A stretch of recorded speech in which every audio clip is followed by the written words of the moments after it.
जय हिंद दोस्तों, कैसे हैं आप लोग। तो आज हम बात करने वाले हैं साल 2009 में आई एक slasher horror film Chrome Skull part 1 के बारे में, जिसे डायरेक्ट किया है रॉबर्ट हॉल ने। इस फिल्म की IMDb रेटिंग है 5.3 आउट ऑफ 10 और 86% गूगल यूजर्स ने इसे लाइक भी किया है। अगर आप हमारे चैनल पे नए हैं तो इसे सब्सक्राइब करें और बेल आइकॉन दबाएं नोटिफिकेशंस के लिए। और अगर आप इस मूवी को देखना चाहते हैं तो आप हमें टेलीग्राम या इंस्टाग्राम पे फॉलो कर सकते हैं। हम आपको वहां पे इसकी लिंक प्रोवाइड कर देंगे। तो बिना कोई वक्त गवाए आइए शुरू करते हैं आज का एक्सप्लेनेशन।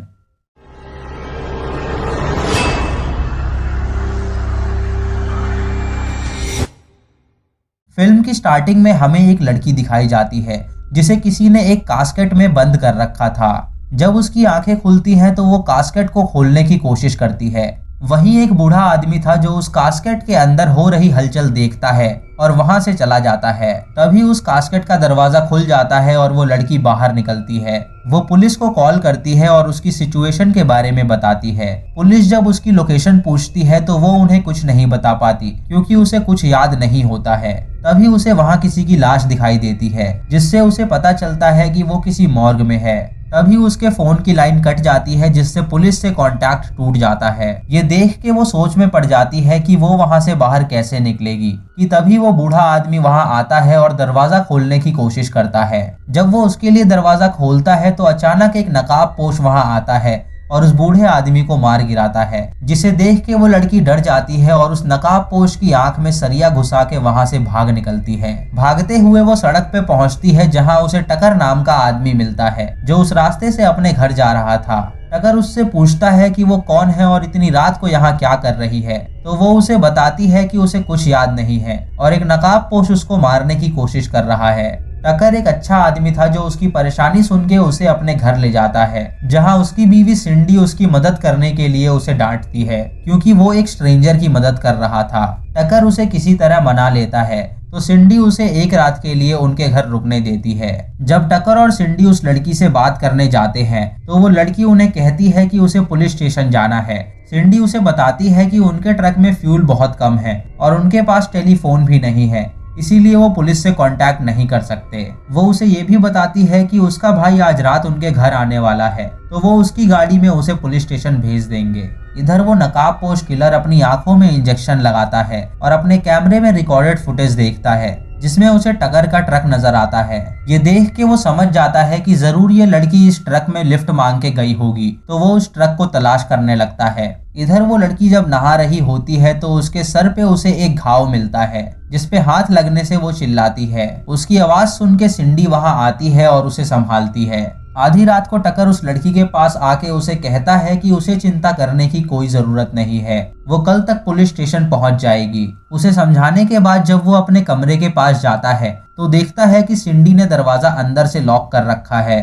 वो सिंडी को आवाज लगाता है लेकिन वो कोई जवाब नहीं देती। ये देख के वो दरवाजा तोड़ देता है और देखता है कि उस नकाबपोश किलर ने उसकी बीवी को पकड़ रखा है। वो बाहर जाता है और किलर से पूछता है कि उसे क्या चाहिए, तो किलर उस लड़की की तरफ इशारा करता है। टकर उसे कहता है कि उसकी बीवी की जगह वो उसे मार दे, तो वो किलर उसकी बीवी का गला काट के उसे मार डालता है, जिसे देख के टकर और वो लड़की डर जाते हैं और वहां से भाग निकलते हैं। तभी सिंडी का भाई अपनी गर्लफ्रेंड के साथ वहां आता है जिसे उस पे आने वाले खतरे के बारे में पता नहीं था। सिंडी के भाई ने टकर को उस लड़की के साथ देखा था तो उसे शक था कि टकर उसकी बहन को चीट कर रहा है। वो गाड़ी से बाहर जाता है और अपनी गर्लफ्रेंड को गाड़ी में ही रुकने के लिए कहता है। तभी उसकी गर्लफ्रेंड को कुछ आवाज आती है जिसे सुन के वो डर जाती है। सिंडी का भाई जब उसके पास आके उससे बात करता है तो वो किलर वहां आ जाता है और उसकी गर्लफ्रेंड के सामने उसका गला काट डालता है। जब उसकी गर्लफ्रेंड फोन की तरफ हाथ बढ़ाती है तो वो उसकी गर्लफ्रेंड की उंगलियां काट डालता है। उसके बाद जब उसकी गर्लफ्रेंड कार से बाहर निकलती है तो वो किलर उसका पेट चाकू से काट देता है जिससे उसकी अतड़ियां बाहर आ जाती हैं और उसकी मौत हो जाती है। इधर टकर अपनी बीवी की मौत से बहुत रोता है तो वो लड़की उससे माफी मांगती है क्योंकि उसी की वजह से ये हुआ था। वो दोनों टकर के दोस्त स्टीवन के घर पहुंचते हैं और उससे मदद मांगते हैं। स्टीवन एक हैकर था जिसकी मां की मौत हाल ही में हुई थी और उसकी बॉडी मॉर्ग में थी। वो जब स्टीवन को अपनी प्रॉब्लम बताते हैं तो वो हैरान हो जाता है। स्टीवन पुलिस स्टेशन में उनकी प्रॉब्लम के रिगार्डिंग मेल करता है और उस किलर के बारे में सर्च करने के बाद उन्हें बताता है कि वो किलर एक डॉक्टर है जिसने कई मर्डर्स किए हैं। वो वीडियो कैमरे का इस्तेमाल करता है अपने मर्डर्स रिकॉर्ड करने के लिए और ये सब पुलिस की साइट पे लिखा है।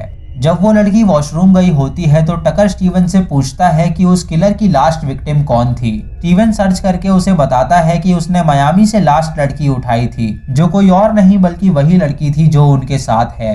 टकर उसका प्रिंट आउट निकलवाता है और अपने जेब में रख लेता है। उसके बाद वो तीनों स्टीवन की गाड़ी में पुलिस स्टेशन जाने का फैसला करते हैं। जब वो लोग पुलिस स्टेशन पहुंचते हैं तो वहां कोई नहीं होता।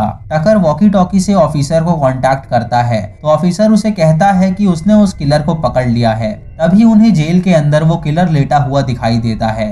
टकर ऑफिसर से कंफर्म करने के लिए दोबारा पूछता है तो वो वही जवाब देता है, जिससे उन्हें पता चलता है कि जरूर ये उस किलर की कोई चाल है और वो आवाज रिकॉर्डर द्वारा प्ले की जा रही है। तभी वो देखते हैं कि जो आदमी जेल में लेटा है वो किलर नहीं बल्कि शेरिफ है, जिसकी मौत हो चुकी है, और ये देख के वो डर जाते हैं। तभी वो किलर उन पे हमला कर देता है तो वो उससे बच के भागते हैं। स्टीवन पीछे छूट जाता है, जो अपने आप को किसी तरह उस किलर से बचा के भागता है। दोस्तों, ये किलर काफी शातिर था जो उनकी हर एक चाल जानता था। इस किलर का नाम था क्रोम स्कल, जो इसकी गाड़ी पे भी लिखा था। जब ये तीनों कार से भाग रहे होते हैं तो वो लड़की उन्हें गाड़ी रोकने के लिए कहती है, क्योंकि उसे फ्यूनरल होम दिखता है जिसमें वो मिली थी। टकर उसके साथ अंदर जाता है और स्टीवन बाहर ही इंतजार करता है, क्योंकि उसकी माँ की लाश फ्यूनरल होम में ही थी जिसे वो देखना नहीं चाहता था। फ्यूनरल होम के अंदर टकर उस लड़की के घाव पे मरहम लगाता है और उसे कहता है कि वो उसे कुछ नहीं होने देगा। ये सुन के वो लड़की उसे गले लगा लेती है। इधर स्टीवन जब अकेला होता है तो वो अपनी कार के मिरर में अपनी मरी हुई माँ को देखता है। ये देख के वो डर जाता है और फ्यूनरल होम के अंदर चला जाता है। स्टीवन जब उन्हें बताता है कि उसने अपनी मरी हुई माँ को देखा तो टकर उसे समझाता है कि मरे हुए लोग जिंदा नहीं हो सकते, वो सिर्फ उसका वहम होगा और कुछ नहीं। टकर उन्हें कहता है कि वो वापस अपने घर जा रहा है ताकि वो अपनी बीवी की लाश को दफना सके, क्योंकि अगर उसके भाई ने वो लाश देख ली तो उसे बहुत बुरा लगेगा। ये कह के वो अकेले ही अपने घर के लिए निकल जाता है। जब टकर अपने घर पहुंचता है तो उसकी बीवी की लाश वहां नहीं होती है, यानी वो किलर उसे अपने साथ ले गया था। ये जान के टकर को बहुत गुस्सा आता है तो वो घर का सामान तोड़ने लगता है। इधर वो लड़की और स्टीवन देखते हैं कि क्रोम स्कल उनके फ्यूनरल होम के बाहर ही है, तो वो चुपके से उसे देखते हैं कि वो कर क्या रहा है। वो देखते हैं कि वो किलर अपने मास्क पे एक गोंद लगाता है और उसके बाद उसे पहनता है ताकि उसके मुंह से वो मास्क चिपका रहे। तभी क्रोम स्कल उन्हें देख लेता है और वो लड़की भाग के फ्यूनरल होम में चली जाती है और क्रोम स्कल उसके पीछे जाता है। अंदर वो लड़की देखती है कि क्रोम स्कल ने अपने हर विक्टिम को अलग अलग कास्केट में बंद करके रखा है और सभी के गले कटे हुए हैं। ये देख के वो डर जाती है और चिल्ला देती है, जिससे क्रोम स्कल उसे पकड़ लेता है और एक कास्केट में बंद कर देता है। उसके बाद वो उस तड़प रही लड़की की वीडियो बनाता है। तभी टकर वहां आ जाता है और स्टीवन उसे बताता है कि वो लड़की उस किलर के कब्जे में है। टकर अपने घर से अपनी गन लाया होता है तो वो वहां जाके किलर को शूट कर देता है, जिससे वो जख्मी हो जाता है। उसके बाद वो दोनों उस लड़की को छुड़ाते हैं और क्रोम स्कल की कार लेके वहां से भाग जाते हैं। कार के अंदर उन्हें क्रोम स्कल का फोन मिलता है जिसमें एक लॉक लगा होता है, तो वो उसको तोड़ने की कोशिश करते हैं लेकिन कोई पासवर्ड करेक्ट नहीं होता। उसके बाद ये लोग स्टीवन के घर जाते हैं, जहां स्टीवन जब मेल देखता है तो पुलिस का रिप्लाई आया होता है कि वो अपनी परेशानी नजदीकी पुलिस स्टेशन में बताएं। इधर क्रोम स्कल अभी जिंदा था और होश में आके वो अपने शरीर से गोली निकाल के टाके लगाता है और उन्हें ढूंढने के लिए निकल जाता है। स्टीवन टकर से कहता है कि पुलिस ने उनकी नहीं सुनी तो उन्हें अकेले ही इसका सामना करना होगा। कोई औजार ढूंढने के लिए जब स्टीवन कार की डिक्की खोलता है तो उसे वहां उसकी माँ की लाश मिलती है, जिसे देख के वो बहुत रोता है और टकर उसे संभालता है। वो लड़की क्रोम स्कल का कैमरा ऑन करती है तो उसे एक वीडियो मिलती है जिसमें वो मॉर्ग वाला बूढ़ा क्रोम स्कल से कहता है कि अब बहुत हुआ, वो कितने कत्ल करेगा, अंदर जो लड़की है अब वो उसे बचाएगा। जब वो उस लड़की को बचाने गया तो उसने उसे मार डाला। ये वीडियो देख के उस लड़की को पता चलता है कि मॉर्ग का बूढ़ा भी क्रोम स्कल से मिला हुआ था। जब टकर और स्टीवन उस लाश को घर में ले जा रहे होते हैं तो वो लड़की अकेले ही गाड़ी लेके निकल जाती है। क्रोम स्कल अपनी दूसरी गाड़ी निकालता है और एडवांस टेक्नोलॉजी से वो अपनी दूसरी गाड़ी को लॉक कर देता है, जिससे वो लड़की गाड़ी के अंदर फंस जाती है। वो लड़की जब उसकी गाड़ी की तलाशी लेती है तो उसे क्रोम स्कल का एक कार्ड मिलता है जिसमें उसका असली नाम लिखा था, जो कि होता है जेसी क्रोमियंस, और वो एक सीक्रेट ऑर्गेनाइजेशन के लिए काम करता था जहां वो लड़कियों का मर्डर करके उनकी वीडियोस उन्हें भेजता है। उसकी कार में उसे कई सारी वीडियो टेप्स भी मिलती हैं जिसमें लड़कियों के कत्ल की वीडियोस थी। तभी वो लड़की दो लड़कों को वहां देखती है तो वो हॉर्न बजा के उन्हें वहां बुलाने की कोशिश करती है, लेकिन वो नहीं आते। इन लड़कों के नाम होते हैं टॉमी और एंथनी, और ये यहाँ पासी की दुकान में सामान लेने आए थे। गाड़ी का जीपीएस ट्रैक करके क्रोम स्कल वहां आ जाता है, जिसे देख के वो लड़की डर जाती है। क्रोम स्कल उसे मारने ही वाला होता है, लेकिन तभी वो देखता है कि उसकी वीडियो टेप्स खत्म हो गई हैं। तो वो उस लड़की को कुछ पैसे दे के दुकान में भेजता है टेप्स लाने के लिए। जब वो लड़की टेप्स लेने जाती है तो शॉप का ओनर उससे पूछता है कि उसे और क्या चाहिए। तभी क्रोम स्कल उसे मैसेज करता है जिसमें उसने गाली लिखी होती है। वो मैसेज ओनर देख लेता है और उसे कोई गड़बड़ लगती है, तो वो अपनी शॉटगन लेके बाहर जाता है और क्रोम स्कल पे तान देता है। शॉप के अंदर वो लड़की उन लड़कों को बताती है कि वो बाहर ना जाए क्योंकि वो उन्हें मार डालेगा। तभी क्रोम स्कल उस ओनर से उसकी शॉटगन छीन के उल्टा उसी को शूट कर देता है, जिससे उसकी मौत हो जाती है। ये देख के वो सब डर जाते हैं और एंथनी स्टोर का दरवाजा बंद करने जाता है ताकि वो किलर अंदर ना आ सके। जब एंथनी पीछे का दरवाजा बंद करने जाता है तो वो किलर उसे पकड़ लेता है और उसका गला काट के उसे मार डालता है। तभी स्टोर में टकर और स्टीव भी आ जाते हैं उस लड़की को ढूंढते हुए। टॉमी उन्हें बताता है कि वो किलर शॉप के अंदर घुस चुका है, तो उन्हें सतर्क रहना होगा। स्टीवन भाग के बाहर जाता है और उस किलर का बैग ले आता है। उसके अंदर से वो गोंद की बोतल निकालता है और गोंद निकाल के उसके अंदर तेजाब भर देता है ताकि जब वो किलर अपने मास्क को लगाए तो उसका मुंह जल जाए। तभी उस स्टोर की लाइट चली जाती है और क्रोम स्कल उन पे हमला कर देता है, जहां वो स्टीवन को पकड़ के उसके कान में तेजाब भर देता है, जिससे उसका मुंह जल जाता है और उसकी मौत हो जाती है। टॉमी ये देख के बाहर जाता है अपनी कार लेने के लिए ताकि वो वहां से भाग सके। टकर क्रोम स्कल से लड़ता है जो उसे मार गिराता है। उसके बाद वो उस लड़की के पीछे जाता है तो वो एक फ्रिज के अंदर जाके छुप जाती है। क्रोम स्कल उसको पकड़ने की कोशिश करता है लेकिन वो उसे नहीं पकड़ पाता। तभी क्रोम स्कल उसे एक टेप दिखाता है जिसमें वो लड़की और क्रोम स्कल एक कमरे में होते हैं। दोस्तों, दरअसल ये लड़की एक प्रोस्टिट्यूट थी जिसे मियामी में क्रोम स्कल ने बुलाया था। वहीं उसने इस पे वार किया था और इसे पकड़ के यहाँ ले आया था। ये देख के वो लड़की अपना सच जान जाती है तो वो क्रोम स्कल को भड़काती है।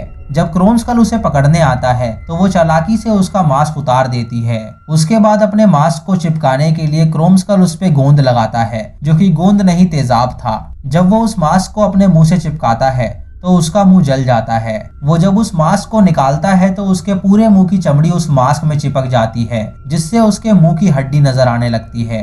वो लड़की फ्रिज से बाहर निकलती है और एक बेसबॉल बैट से उसका मुंह तोड़ देती है, जिससे वो मर जाता है।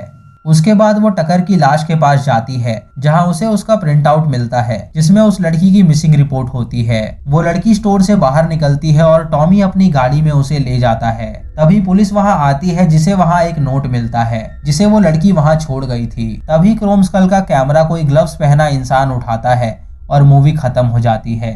तो दोस्तों, ये थी इस फिल्म की कहानी, जहां क्रोम स्कल एक किलर था जिसे लोगों को मारना बहुत पसंद था। वो एक ऑर्गेनाइजेशन के लिए काम करता था जहां वो लड़कियों के मर्डर करके उनकी वीडियोस बना के भेजता था। क्रोम स्कल एक स्कल का मास्क पहनता था और हमेशा ब्लैक सूट में ही रहता था। उसके पास 2 शार्प चाकू थे जिससे वो सबका गला काटता था। वो अपने विक्टिम्स को कास्केट में रखा करता था और वो फ्यूनरल वाला आदमी भी उससे मिला था जो उसे उसके विक्टिम्स के फ्यूनरल होम के कास्केट में रखने के लिए अलाउ करता था। जब उस बूढ़े आदमी ने उस लड़की की मदद करनी चाहिए तो क्रोम स्कल ने उसे भी मार गिराया, क्योंकि वो अपने विक्टिम्स से समझौता नहीं कर सकता था। दोस्तों, कास्केट में कई विक्टिम्स के बॉडी पार्ट्स गायब थे, जिससे हमें पता चलता है कि जरूर वो ऑर्गेनाइजेशन बॉडी पार्ट्स सप्लाई करती होगी। वो ऑर्गेनाइजेशन काफी अमीर थी, जिसने क्रोम स्कल को काफी हाईटेक कार्स और फोन्स दे रखे थे। दोस्तों, इस फिल्म का एक सेकेंड पार्ट भी है जिसे मैं जल्द ही एक्सप्लेन करूंगा और उसमें आपको पता चलेगा कि क्रोम स्कल जिंदा है या मर गया। तो अगर आप उस वीडियो की नोटिफिकेशन पाना चाहते हैं तो हमारे चैनल मूवीज रेंजर हिंदी को सब्सक्राइब करें और बेल आइकॉन दबाएं नोटिफिकेशंस के लिए। अगर आपको वीडियो पसंद आई हो तो आप हमें कमेंट करके जरूर बताएं। आप यस और नो में जवाब दे सकते हैं। और अगर आप इस मूवी को देखना चाहते हैं तो आप हमें टेलीग्राम या इंस्टाग्राम पे फॉलो कर सकते हैं। हम आपको वहां पे इसकी लिंक प्रोवाइड कर देंगे। दोस्तों, इस वीडियो को लाइक और शेयर करना बिल्कुल मत भूलना। मैं मिलता हूँ आपको अगली वीडियो में। तब तक के लिए जय हिंद।